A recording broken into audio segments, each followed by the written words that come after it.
On December the 7th, the Japanese Imperial Navy attacked Pearl Harbor, Hawaii. The death toll was 2,335 military men and women and 68 civilians. Secretary of War Stimson, he believed that the racial characteristics felt that you had to treat the Issei, which were older Japanese Americans who were not citizens as yet, who had migrated here, they had to be treated the same as the Nisei, who were born here. They were American citizens. Military and civilian public opinion pushed Roosevelt toward signing the Executive Order 9066, which ordered that all Japanese and Japanese immigrants, both Issei and Nisei, had to leave the West Coast and be transported to camps. They were called internment camps, and they were situated in various parts of California and the West, as you can see by the picture. The War Relocation Authority tried, civilian run, they tried very hard to minimize the brutality of the whole thing, denying people their rights. But public opinion was angry. And in fact, public opinion was angry that number one, it hadn't been removed fast enough, and number two, that the government even talked about setting up nice conditions. By 1943, the government of the United States was permitting Japanese Americans who would pledge their loyalty to the United States to get permanent leave status so that they could get a job outside and even join the United States military. The Supreme Court finally voted in 1944 in the Korematsu case that one, the government did have the right. They did have the right to exclude Japanese Americans from the West Coast if there was a fear of disloyalty. But the same day, the court ruled, interestingly, that that's okay if you want to exclude people who are disloyal. But for loyal citizens of the United States, you cannot detain them. One of the shining things of this, when you think of the patriotism, even after being so brutally treated, was that many Japanese American men joined our United States Army, and they became part of what was called the 442. The 442 was one of the most direct decorated regiments in all of the United States Army. As you can see here, the number of medals that they won. Hi again, everyone. Candace Crystal here, Artistic Director at American History Theater. I have with me today Ms. Gabi Masuda Mbata from Breaking Down Barriers. So Gabi, thanks for joining us. Hello, so glad to be here, and thank you so much for having me. Well, we're so happy you could be here. We'd love if you just start off just introducing yourself and your role at Breaking Down Barriers. My name is Gabi Masuda Mbata. I am the outreach coordinator for the Asian Pacific Islander community at Breaking Down Barriers. I use pronouns she, her, hers, and I'm fourth generation Japanese American, which in Japanese is considered yonsei, and that just means that my great grandparents were the ones that immigrated here from Japan. And yeah, that's a little bit about me. Mm-hmm. I'd love to understand how that event shaped America for that community as a whole. Yes. So during this time, like there was already a lot of anti-immigrant sentiment. And so the Japanese concentration camps really just further ostracized the Japanese American community from the American identity and what it means to exist here in America. And it also ostracized Japanese American folks from other Asian ethnicities as well. Like, so during that time, like people, other East Asian ethnicities would literally sometimes wear shirts or put on their businesses, I'm not a Jap, which is a derogatory term that they used for Japanese Americans. So there was just a lot of anti-Japanese sentiment during this time period, which not only yeah, just other Japanese Americans, but it also separated them from other Asian Americans as well.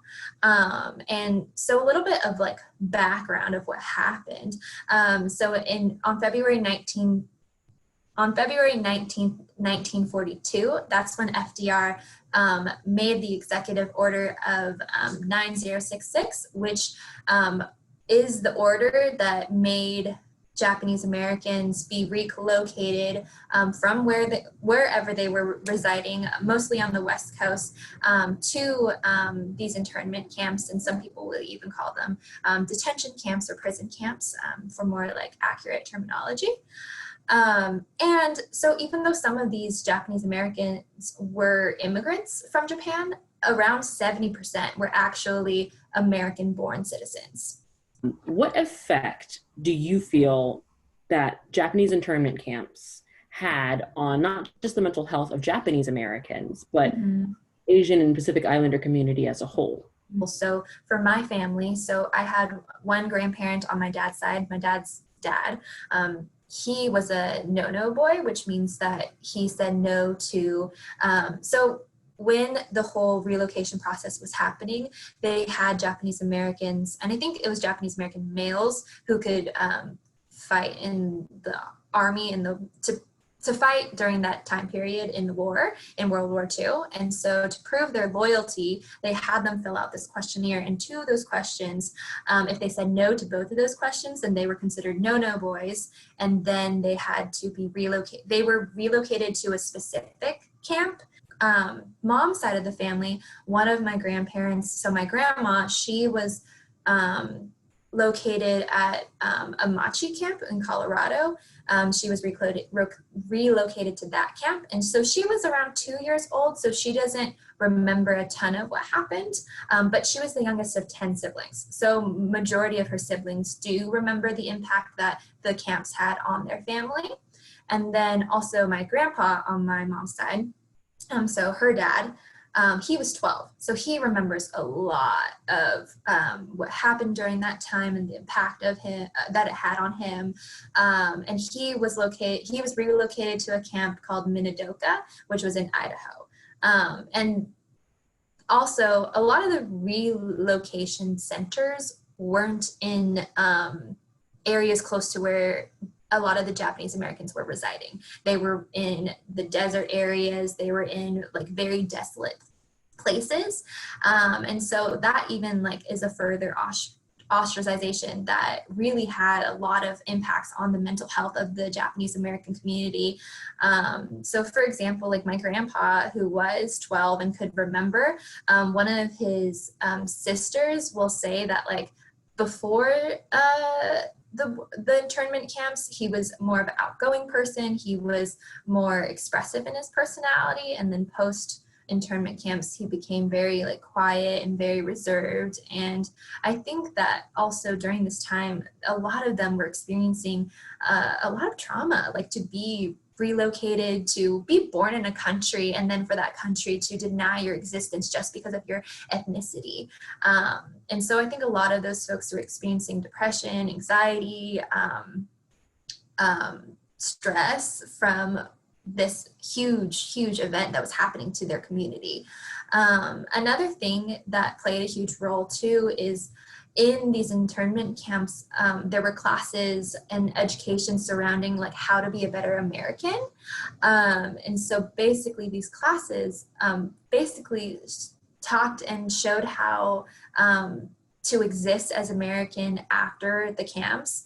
And so basically was like denying your culture, denying your own heritage, and instead this is how you be like American, but it was like, you know, white America, not like how to be a Japanese American. It's intriguing to me how that assimilation aspect was taught and how through the generations, I do find that it tends to still be a thing. So could you talk a little bit to that? Yeah, no, assimilation is huge. And I think it also ties in a little bit to the impacts that generational trauma has on a community. Because if a community is told like, no, your culture is bad, your culture is wrong, then it kind of perpetuate or creates an environment of like almost this identity crisis of like, how do I exist in this world if my culture, my heritage, what I look like is not accepted? And so assimilation can cause a lot of trauma. Like, for example, my grandparents on my mom's side don't speak Japanese anymore. And so that loss of, and language is a huge part of a person's culture. And so losing that aspect, and in return, my mom was never taught Japanese. Me and my siblings, we don't speak we didn't learn Japanese. And so I think loss of culture and heritage have huge implications on a person's well-being in terms of navigating, like, how do I exist in this world with my culture when my culture is looked down upon. And so, yeah, I think assimilation has huge, like really detrimental impacts on. I agree. Yeah. And I think that's something across all of the different ethnicities, like going through all these conversations we've seen. Mm-hmm. There's this eradication of language, there's this eradication of that being other, and there should be such pride in it, but for some reason, when we come to America, it's like, yeah, like, don't be too whatever culture you are. Yes. And that's kind of scary. Mm-hmm. And a lot of Asian and Pacific Islanders are dealing with racism. If you could just speak to that a little, I would love to kind of get someone from the community's perspective. Yeah, so I think that has been like really hard, especially since, with the rise of like hate crimes against Asian Americans. And even just recently, I read a story in New York of this elderly Chinese grandma who was, a person in the area, as she was walking from home, tried to light her on fire. And that just happened like within this last month or 2 months ago. Should I be concerned that that's not on like national news media? And I didn't. That's concerning. Yeah, and that's so concerning because this is a little bit of a generalization, but in a lot of East Asian cultures, especially, there's a lot of like, you don't make waves, you don't complain, so she didn't even, at first, she didn't even report it or talk to anyone about it or even tell her family what happened, because there's just this notion that you don't want to be a burden on people. But then later she reported it to the NYPD, and they told her, and instead of taking the hate crime seriously, they told her just to go home and call 911. If someone's not taking hate and something that causes a huge detriment to my community seriously, then that definitely will cause a lot of stress, a lot of anxiety, depression. So there's definitely direct correlations between the rise in anti-Asian sentiment right now and also mental health issues and things that people are going through right now, which is my opinion. And I would be interested to see later if there's like more statistics and things surrounding that. Mm-hmm. Yeah, we totally understand everything said with our own personal opinions. In the midst of this COVID, and we're dealing with the Black Lives Matter movement as well. Yes. Everyone is seeing how they can help these individual communities. And I'm hoping that this is some sort of a trend that sticks around, because it's frankly disappointing as ever to see things that are happening to our communities, or particularly communities of color. So part of why I wanted to do this whole series with Breaking Down Barriers is because I feel like you all have some really great resources. What are some resources you all have for that? Yeah, so at Breaking Down Barriers, we educate and we point people to services in our community. And since we're located in San Diego, probably one of the best resources, especially for Asia Pacific Islander folks, is an organization called UPAC, which stands for Union of Pan-Asian Communities. They're a great nonprofit in San Diego. They do work with every ethnic population. However, a lot of their focus is predominantly on Pan-Asian communities. So they do everything from therapy services to resources to help folks get employment, to help people get assisted. They do a lot of case management work too, to help people get assisted with jobs and things like that, or education. But a lot of their mental health services are very great. They have resources in terms of like having interpreters that speak like native languages, because that's a huge barrier, especially for the API community in seeking mental health services. And then they also have therapists too that are Asian American, which is huge because seeing a therapist that understands background is so key. And they have really good sliding scales, or they accept Medi-Cal. And things like that, which is awesome. And then the second resource that I really enjoy, and this is an online one, there's a community called Join the Cosmos. And they're actually started in New York, but they have chapters all around the US now. But they are an online community that centers around API mental health and well-being, and it's predominantly focused on people who identify as women or non-binary.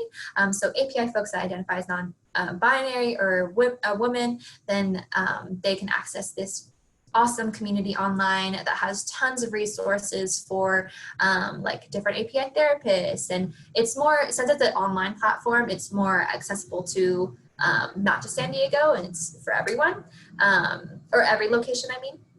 But those two are really great resources that I personally enjoy and have worked with. And so, yeah, those are the two that I always recommend. Additionally, if anyone is interested in getting in touch with you directly, Gabby, at Breaking Down Barriers, where could they go? Yeah, so they could follow us on our Instagram at bdb.sd. We post a ton of resources there, and we post about our events on there when we have like events open to the community. And then we also have a Facebook, so you can check us out if you type in like BDB or Breaking Down Barriers San Diego, we should pop up. And then also if you want to email us at nostigma@jfssd.org, that's our email that you can contact us at to schedule a presentation, schedule an educational workshop, or if you just want to know more resources in the community. Thank you for sharing your opinion with us today and for all of this wonderful information. And we'll be back next week with another guest. So thanks, Gabby. Great. Awesome. Thank you so much for having me. And that is what we're still facing today, are issues related to race.